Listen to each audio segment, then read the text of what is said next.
Is this iRacing's biggest ever update? With brand new cars and tracks galore, there's exciting, fresh experiences for everyone, but scratch below the surface and you'll find some of the most groundbreaking under-the-hood changes we've seen in years. Here's our rundown on all that's new for Season 4, the changes that caught our eye, and what all of this means to you. In total, 5 new cars have been added to iRacing.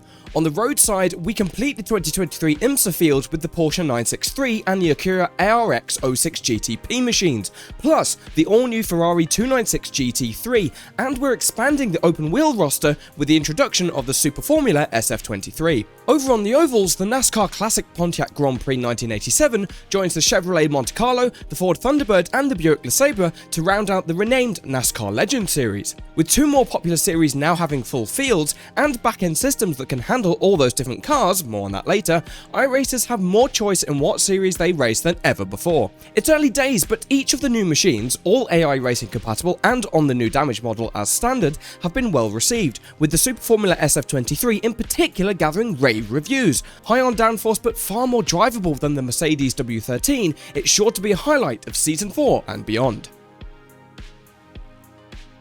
2 brand new circuits and 1 track refresh make their debut in Season 4. France's Circuit de Lebanon and both the asphalt and dirt ovals at Kern County are new to iRacing, and the home of the Dutch Grand Prix, the Circuit Zandvoort, has received a long-awaited refresh. New tracks for road, oval and dirt means there's something for everyone, and with the changes to off-track surfaces, which we'll get onto later, you'll be relearning your favourites and pushing the boundaries at the tracks you already know and love, all through Season 4 too. Alongside all of the new cars and the majority of new track configurations, iRacing's AI racing has expanded even further. The addition of the Arca Menard Chevy and Gen 4 Cup car means Arca farmers can now get their groove on offline, and with the Audi 90 GTO and Nissan GTP ZXT now AI capable, fans of the Camel GT series can get their nostalgic multi-class racing fix anytime and on a whole range of different circuits. Speaking of circuits, the Milwaukee Mile, 3 configurations of the Nürburgring GP circuit, 2 configs of Road America, and all 5 configs of Legacy Silverstone have been added into the mix, meaning we're getting ever closer to all cars and all tracks on the iRacing service being AI compatible. Now we get into the juicy stuff. On the damage front, several changes have been made to multiple cars to make damage more realistic and less frustrating. Meatball flags will now no longer be thrown purely for aerodynamic damage, repair times have been adjusted, and repairs to wheel damage are now always prioritised over aero damage, making calculated repairs less of a risk. All bendable or breakable car elements can now either be fully repaired or replaced, meaning no more endurance races ruined by full repairs that don't fully fix your car. Always been nervous to enter open setup series? The iRacing team have come to the rescue with hundreds of professionally crafted setups for virtually every car in the service. They won't have you beating the aliens, but they will make you much more competitive than the baseline setups, and with a variety of options for different track types, there will always be a go-to option you can reach for to close the gap. The core code rewrite and engine optimization continues to reap rewards, as up to 12 different car models can be used in a single session, more than enough for a full GTP, LMP2, LMP3 and GT3 field for that true-to-life IMSA experience. There's also further improvements to loading times and memory usage, making iRacing run smoother and more efficiently than ever before. We'll surely need all the performance we can get for the rain coming later this year.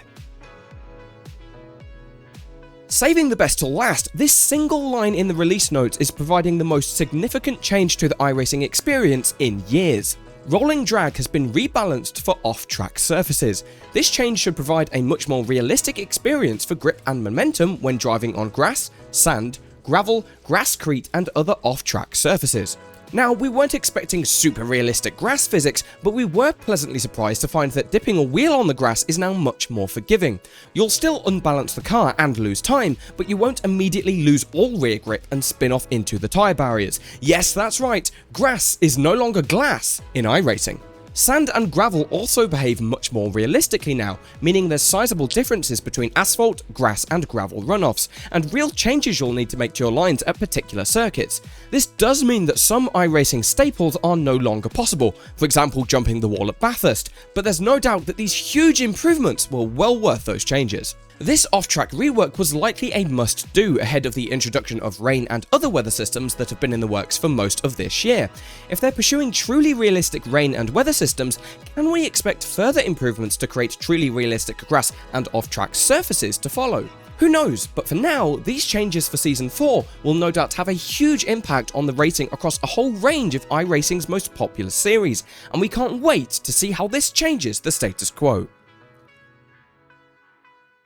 iRacing has been on a real hot streak in 2023, and with sim racing growing faster than ever, it's a beautiful time to be a sim racing fan. From open wheelers to prototypes, dirt devils to oval legends, iRacing is truly becoming the top tier sim racing service, and with a bigger team now than ever before, we can expect more of the same moving forwards. Rain might not be upon us just yet, but it appears to be just over the horizon. If we get it before the end of 2023, that would put the proverbial cherry on top of the best year for the world's leading sim racing service to date. What do you think? What are you most excited for in Season 4? Do you have a favourite new car or track? And crucially, what do you think about the new grass? Let us know in the comments below, and if you've enjoyed the video and want to see more, hit that like button and be sure to subscribe and ring the bell to never miss an upload. I'm John from TopSplit, and I'll see you out on track.